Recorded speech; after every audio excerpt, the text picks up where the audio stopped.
All right, guys, Team Malevolent here with another profile, and this time it's our very own Luis. What's up? What place did you get today, Luis, at Seattle Regionals? I ended up getting fourth. Should have gotten first. All right, and our boy Luis actually was undefeated up until the last round. We lost to Manav Dewar, so it's quite an accomplishment. So we actually had multiple tops. This is one of them. Y'all see the rest of them. And the one we're doing today is Luis's deck. And what kind of deck is it, Luis? I play the best deck in the format, Orcust, Skystriker. All right, let's see it. All right, so it's the basic stuff: triple harp, 2 nightmares. I only play 2 returns. I just don't ever want to see this card like multiples, because unless you have Grapher or return, this card is a brick. All right. It's only 2 skeleton. It's standard. This is like the most standard Orcust lineup. Right. People play like hard, like a third nightmare or brass, but I just don't play like the third return or like that stuff. So That's fair. Yeah, I think this is like the best, Best lineup? the best lineup in my opinion. Yeah, and then we play 3 extenders. I've seen people play 2 of this card, and I don't understand why. I think this card is like, you always want to see this card no matter what. Like, It was never clunky for you? No, never. I just never saw it enough, in my opinion. But yeah, this card is at 3 for sure. Like, this card is just like, it's insane. Like, it baits a hand trap, and then if they run it over, you draw a card, and it's just it's so good. An honorary Orcust card, of course, the ones we never see. And then the best Orcust card in the whole deck. Ooh, there we go. The boss I only saw this himself. baby like 2 games in the whole event, so it wasn't like amazing. But the few times that you see it, this card is like insane. There we This go. card is like, this card makes the deck like so broken. And that's it for all the starters. And now I'll show you the hand traps. I only played 2 Phantasme. I didn't want to play 3 because I didn't want to like play a bunch of rogue and then like kind of brick. But I feel like 2 was perfect. I wouldn't have played more than 2. I wouldn't cut it. I still think it's a really good card for what it does. But yeah, only 2. I didn't play 3. All right. And then only 2 Ash. Only 2 Ash. So the reason why I only play like 2 of these cards, and I'll show you like the rest, is because I didn't want to see multiples of these in my hand, because drawing multiples really sucks. Like, you can't really play because you can only play 1 per turn anyway. So Right. I just didn't want to play more than that. So I feel like just this deck draws so much like that you're gonna see these cards eventually, and you don't need to play 3. I think 2 was perfectly fine. I saw it when I needed to see it, and that's all that matters. Okay, yeah. And then the best card in the format, in my opinion. Oh, you played 3? I played 3 3 Crows in the main crows. deck. Yes, this card is so good in this deck.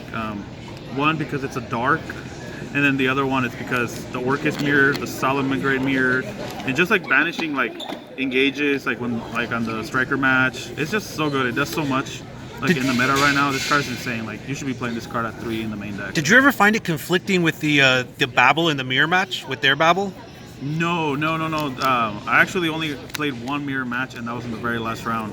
But when you see this card is just like wins the game like on its own most of the time. Like, this card's insane. Like, you should play this card at 3. And You heard it here, folks. Team captain. It's not a once per turn either, so you can play. If you open multiples, you can play them the same. That's turn. important. I play the 1-of Skullmeister. Ooh, just with spice. So this is just a 1-of, and the reason why I play this is because I didn't want to play 3 Phantasme, and right before the event, I kept asking people, should I play the 3rd Ash, or should I play one of these? So this one is foreign. Can you tell us what it does? So this one, whenever an effect's activated in the graveyard, you can discard it to negate the effect. Is it once per turn? It is not once per turn. Ooh. And it's 17 attack, and it's a dark. So it's a So it negates Harpor, it negates Nightmare, it negates Wand, it negates Orochi, it negates all the solid monsters in the graveyard. So I just didn't want to like play too many, because I just didn't want to like lose to Rogue. I didn't want to like play against like Draco and like all that stuff and just like get blown out.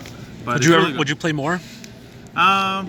I'll show you guys the other card that I played and the reason why I played it. But if it wasn't for certain cards, I probably play more. But I'll show you guys why I wouldn't play more than this. All right, let's just one was good enough for me, in my opinion. Like, you don't need more than that. Let's keep it it also going. stops cards like Thunder Dragon Roar when it goes to the graveyard. It stops all the True Draco spell and traps. Anything that activates on the graveyard, it stops it pretty much. So all right, it's really good. And this is what's the MVP of the day for me. Oh, really? Ghost Spell. Tell us about the spice. So the reason why I played this card over like a second Meister or like a third Meister or second Ash was because this card says when your opponent activates System Down, you can stop System Down. And you don't have to there we go. You don't have to randomly like side in like Lancia against like Salad. This card just does so much against Salad, and you know they're gonna bring a system down, and this card just stops it. It stops the silver bullet, folks. Yep. And also the other reason why this card like was amazing for me is because like on the Solomon Gray matchup, if you hop Bomber Dragon and you blow up their board, the only way for them to like beat you after that is if they have Will of the Solomon Gray, and this card negates Will of the Solomon Gray. So Alright. It's a blowout pretty much. And then randomly I'll play two Thunder Dragon matches. Oh, and that card is Yeah, against the like, Thunder Dragon yeah, and then matches. this is my 5th card against going second, and he had a Hawk, and I just stopped the Hawk, and he passed turn. And ended the turn. Yeah, this card was really good. It was a really good meta call. Alright. I really like it. And that's it for my hand traps. Now we play all the spells.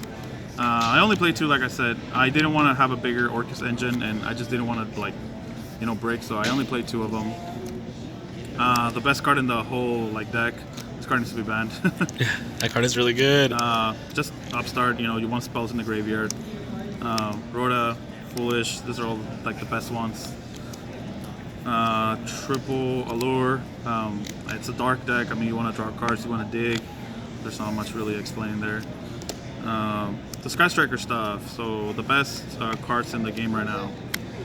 I just play the 4 of. I've seen people play like 2 Shark Cannons or like just these 3 and not this. But the reason why I play this card is because like if you go second and they have IP, you can just like get rid of the IP and you don't have to worry about like anything else after that. You can just play your turn without like them like breaking your stuff. So. Did you regret playing just 1 Shark Cannon, or was 1 Shark Cannon the truth? Oh, Shark Cannon was really good for me at 1. I didn't miss the second one. I hardly actually ever drew Engage, so like it wasn't really. I didn't really miss it because I didn't really draw it. But I did draw this card a lot randomly, and it was really clutch for me. I was playing against a Thunder guy.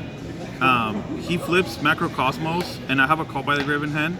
And I put the Call by the Grave in grave, which is my 3rd spell, and I was able to blow out the Macrocosmos with Afterburner. So yeah, if it wasn't for this card, I probably would have lost that match. You heard it here, folks. So yeah, it was good for me. Afterburners is a definite must. Yeah, well, it was for me. And then the best card in the game right now, of course. I mean, there's not much to say there. Engage. And then the very last card, Crescendo. Crescendo. I didn't play Imperm. I just don't think that card's that good right now. And Okay. I didn't want to like conflict with like Phantasm and stuff like that. So that's fair. So that's my deck. 41 cards. 41 cards. You decided to go 41 with Upstart. Yep. Show you guys my extra deck, of course. I played Kagari and Shizuku. A lot of people don't like playing like Shizuku, but like randomly like breaking and opening Engage, it's like it sets you up for the next turn because you can just go make Hornet Drones, add back Engage, make Shizuku, and then search Engage, so you have follow up for the next turn with double Engage. So, and then randomly like the token needs to be an effect monster and making it into Shizuku, it's like really strong. So yeah, I really liked it. Utility, Phoenix, Barricade. Like this card, I feel like you have to play it because it's a Link 2 that's a Dark Machine, because you get locked into Dark Machines, and like, being able to discard like a Nightmare that you draw, it's like really strong, and I really like this card. That's really fair. Good. And then, of course, the best card in the extra deck, in my opinion, IP. So not much to say there. We're playing Orcust, so we play Triple Galatea. Supers are all you need, baby, to get that top. That's all you need. And then 1 Unicorn and 1 Longirsu. I did not play Trisbania. Most of the time I felt like when I had IP, either I could make Trisbania or Zero's Boros, and I was going into Zero's Boros like 100% of the time, and I just felt like Trisbania wasn't that necessary for me. And it never came up, so I was really glad I didn't play it. Boros Sword, it's an Orcust card, I feel like. Bomber Dragon, this card is like the best like rank 4 Link 4 you can go with IP. It's just like blowing up boards. It's just insane, and then like randomly like in time you can attack into something and then like burn him for damage. Like I attacked the Nibiru token that was 62 attack. Jesus. Like, defense, so yeah, I hit him for 62, and that's all I needed. And then my last Link 4, Zero's Boros. This card's really good. I don't know. It's like one of the best cards in the. It's a clutch card. And then of course 2 Dingirsu. That's 15. It's a boss monster, baby. That's the best card in the extra deck. Yep. All right. I'll show you guys my extra deck. I played Imperial Order. You kept it in. Yeah, I regret it. My last round, I lost because we're going into game 3. I won game 2, and I was trying to side out and I was trying to be like, I didn't want people to see like what I was siding out. and I didn't realize that I kept this in my hand. And this should have been a lure instead of this. So when I drew it as my 5th card, I realized that I messed up, and it cost me that. And it cost me that very last round. So What was your last round matchup?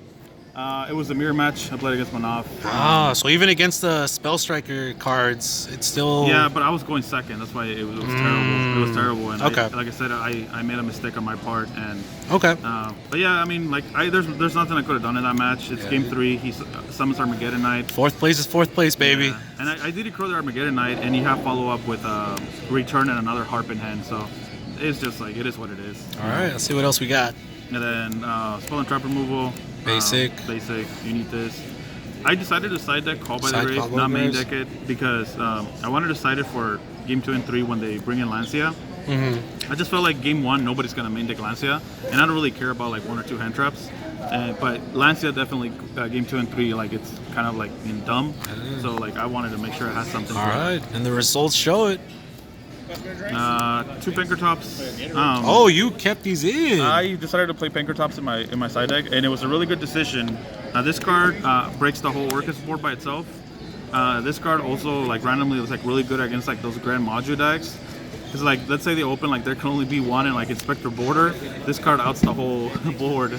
So it's like, and it was really good. Like it was just really good to like run over like big stuff and then like pop a card. So yeah, I really like this card, and then, like I feel like this card is like really good against True Draco too. Right. Everybody's playing Orcust, so we gotta play 3 of these. Gotta play the playset of Lancias. It's an Orcust format.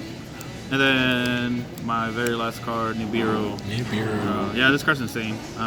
If you draw it, it's insane. If you don't draw it, it kind of sucks because you miss it. But this card is like, you punish anybody that tries to like kill you. Because normally what happens is like you summon a like mathematician and then they stop it. And then you end with nothing, and then when they try to make their turn to kill you, you just Nibiru and then you win. Any regrets on the list? Anything you would change after today, moving forward? Yes, I would definitely cut this card. This card was bad luck. I should have won my last round, but I didn't. I definitely probably put like the 3rd Pinkertops over the Imperial Order. But other than that, I felt like the deck was really good. I think it performed really well, and all right, happy with the results. Well, 4th place, baby. That shows the results right here. And one of how many people on our team top today, Luis? Let us know. So we had three members from our team got top 8. There we go. Our car was 6 people, and 5 out of 6 people got into top 8. So, all right, let's hear some shout outs. So shout outs, of course, Team Malevolent, and everybody in the team. Everybody that rode up with us. Paco, Yugioh, everybody from the team, of course. Luca, who rode up with us. Somehow he made it. But yeah, that's it, guys. All right, and guys, remember to hit that like button, subscribe. Please subscribe. Get your friends to subscribe. We're doing a 500 subscriber giveaway, so let's get it. We're almost there. Thank you. Team Malevolent right here, signing off. Seattle Regionals, baby.